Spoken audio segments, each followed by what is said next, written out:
going back to tariffs, and once again, you're entitled to your opinion. You're certainly entitled to your opinion. You have every right to disagree with the host of this show. But I saw something in Trump's speech that I thought was very interesting, and I want to quote Trump a couple of times here. Now, we know Republican lawmakers are opposed. We know business groups have spoken out against. We know these overseas allies are adamantly opposed. So everybody's opposed to the implementation of these tariffs, except who, Reb? Except maybe the working class. Mm-hmm. And it'll be very interesting. We've got a special election in Pennsylvania that Trump campaigned on behalf of over the weekend. But Trump gave when he made the tariff announcement last week at the White House, a couple of interesting comments he made. The workers who poured their souls into building this great nation were betrayed. Pretty strong word. But that betrayal is now over. Turning to the worker at his side, Trump said they are probably the reason he was elected president. They were probably the reason he was elected president. Now, once again, we can go into this real sophisticated debate about China's steel overcapacity and dumping and all of these others. It is the politics that is in play here. And it's the belief Donald Trump and his, I guess, advisors have in that there is still an unspokenness amongst the working class that are going to stick with Trump through thick and thin. And this is a part of repaying the Trump voter back. Because this isn't surprising. It's like Big Pen said Friday. Donald Trump told you on the campaign trail that we needed to talk about tariffs. We need to deal with China and some of these other violators of trade policy. We need to deal with them in a different way than we have been dealing with them. And that's where I'd go to Mark Zandi or Barack Obama or any of you out there who believe in to me, there's a certain level of naivete you have to believe things are working. I mean, you got an $800 billion a year, between $600 and $800 billion a year trade imbalance. You've got Ohio, Pennsylvania, Wisconsin, Michigan, who have just above the national average of unemployment. Why do we, and this is what really astounds me. I mean, this really confuses me, and I'm perplexed by it. You got Trump, and you don't really know what to make of Trump. You don't know what to make of these tariffs. You don't know what to make of, is this guy just doing this for, politics, or is he doing it because he believes that at the end of the day, this would be good for the economy? Why is he doing this? But then you've got, and to me, Rev, to debate whether Trump knows what he's doing or not, you've got to come to some conclusion as to whether the former leaders knew what they were doing or not. And I don't think that's ever given enough consideration. I mean, how did we get here? How did we get NAFTA negotiated? How could our elected officials and our smart class, how could they have been so wrong about NAFTA? How could they have been so wrong about GATT and TPP and all these other sorts of things? Well, when you start, and it goes back to what I've said on this show many, many years, when you get to a place that the majority of Americans believe the status quo has failed, they start looking for something else. You're not going to keep peeing on their leg and tell them it's raining to the end of time. People aren't that stupid. Now people are fairly stupid, but people aren't that stupid. I mean, Alec was talking during the break about why do people believe this?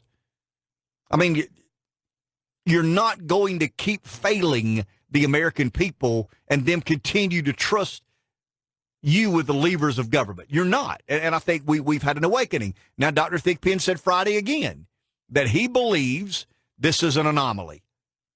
He believes this Trump phenomenon is something that'll blow through town. It'll do whatever it does for 4 or 8 years, and then we'll get back to normal. Well, my question is, what's normal? I mean, what's normal? Is it normal to negotiate trade deals that harm the American worker? Is that accepted? I mean, is that kind of where we've gotten? I mean, is that okay? Is the American public okay with that? I mean, is the American public okay with our political leaders negotiating trade deals that have as its priority the American corporation to the expense of the American worker. Are we okay with that? Because if we are, then let's abandon every principle we have in this country. And let's say, to Larry's point, if China's better at it, and I think that's what, some of our callers have inferred, that, we're just not as good at it as we used to be. We're not as good at making steel as we used to be. We're not as good as making an aluminum apparently we're not good at raising foxes anymore. But I mean, if we're going down that road of we're just going to give the consumer the best value for his dollar that we possibly can, then let's let a communist country who has no trouble whatsoever letting 12-year-olds work 70 hours a week in a sweatshop making sneakers, let's let them make everything. I mean, if that's what we're going to go on, if we're going to go on that, we're not going to think about tariffs because that penalizes the consumer. We're not going to consider doing these things because that puts at a disadvantage the consumer. The consumer deserves his money to go as far as it possibly can. Well, if we're going to go down that road, there is no end to that road. We would never make anything in America. Let's let these third world deindustrialized countries, let's let them figure out a way to make whatever. These countries run by dictators. Let's let North Korea make all the automobiles in the world, and let's let Kim Jong-un keep all the money. That's why I don't believe this is a legitimate argument when you start saying, well, all we're doing is manipulating the American economy. I mean, we're disadvantaging the consumer to help a few thousand steel workers or aluminum workers. Well, we didn't have a big problem helping the farmers. How many subsidies do farmers get? We don't have a big problem with the real estate agents or the home builders. What do you mean, Ken? Real estate owners and home builders? They don't get anything from the government. Well, who do you think advantaged in the Community Reinvestment Act? I mean, when the government basically insisted that everyone be allowed to own a home. That's not a tariff. What is it? It's manipulating the free market. So why are we all of a sudden so concerned about these extreme measures when that's all the government has done for 40 or 50 years? And the people that have taken it on the chin, Reb, have been the rank and file American worker. That's who has taken it on the chin. I was in a restaurant last week one day with my wife, one evening, about 5:30 or 6. She and I were eating dinner. My daughter was doing something else, and we were together, and there was a window between where we were sitting and a kind of another part of the restaurant. And there's a person there, a young, appeared to be a college student or somewhere thereabout, taking the order of a four-top. And behind her was a gentleman probably my age, African-American, probably my age.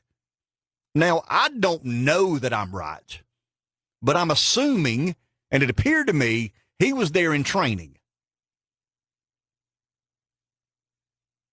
That's the guy I'm talking about. Gets caught in the crosshairs of whatever. Factory leaves. Job's gone away. He's got to do something to keep food on the table. He's scared to death at 50 years old to try and learn how to wait tables. A little dirt under his fingernails. I mean, I paid attention because I'm curious that way. That's the person I'm talking about. And our political elites don't give a rat's rear end about that person and never have. Now, the Democrats have led you to believe they do. They probably done a better job of saying, we'll always be here for you. All that person wants is a shot to earn a living. That's all that person wants is a shot to earn a living. And let me tell you, if you don't believe this is going to play in Ohio, you hadn't been to Ohio lately. If you don't believe this will play in Wisconsin, you hadn't been to Wisconsin lately. If you don't believe this will play in Western Pennsylvania and Michigan, you hadn't been to those two states recently. Once again, folks, this is not economic theory. We as people who somewhat understand the nuances of the American economy, we like having these debates about what tariffs will do. If you raise the tariffs on steel, that's an intermediate good. And what do you think will happen to the to the price of automobiles as a result of that? That guy in Wisconsin, Michigan, Ohio, who has seen plant after plant after plant after plant leave his state and go to a foreign land. He doesn't care if cars are 9% more expensive or 11% more expensive. And that's the person we've disadvantaged. And why have we done it? Why have we done it? So the corporation can make more profit. That's why we've done it. Ford Motor Company was making money in Michigan, but they weren't making as much as they could had they gone to Mexico. And that's why they went to Mexico. Why? Because they could make more money. And I'm not opposed to that. Philosophically, I am absolutely for any corporation who believes it's too expensive to deal with labor unions and all the issues they've had to deal with. And we know the story there. We know the story of how difficult the Teamsters can be and some of these other union forces. I read one day, 10 years ago, how do you expect a country to make a living, make a profit selling automobiles in a nation where the average income is $40,000 a year to a country, with a business that forces them to pay employees $65 or $70 or $75 or $80 or $85 or $90,000 a year. The economics don't work there. But what I'm arguing, Rev, is we act like Trump has gone so far off the deep end. And it's quite understandable why he's doing what he's doing. Once again, there is a big share of the American public who believe, once again, that the political elites have sold them down the river. That Ford Motor Company was allowed to take a plant. They can do what they want. They're not allowed. They were incentivized. I mean, NAFTA didn't just allow you to move your plant from America to Mexico. It incentivized you. It made it advantageous for you to move your plant from America. And we believe those people are just going to continue to turn the other cheek and take it on the chin. And along comes Trump. And he says things that people understand. Can he change and fix these things? I have no idea. I do believe philosophically Trump is opposed to tariffs. I think he's a smart enough business guy to understand that tariffs are indeed, as I said earlier, they're a tax. A duty is a tax. A value add is a tax. That's why they call it a value add tax. It does make things more expensive. But he's making a political calculus that I believe is in his best interest. And I'm telling you, as a Republican, as somebody who is right of center, not way to the right of center, but right of center, this party better adopt some level of this nationalism and some level of this populism if it is going to be a ruling or a governing political party in the not too distant future.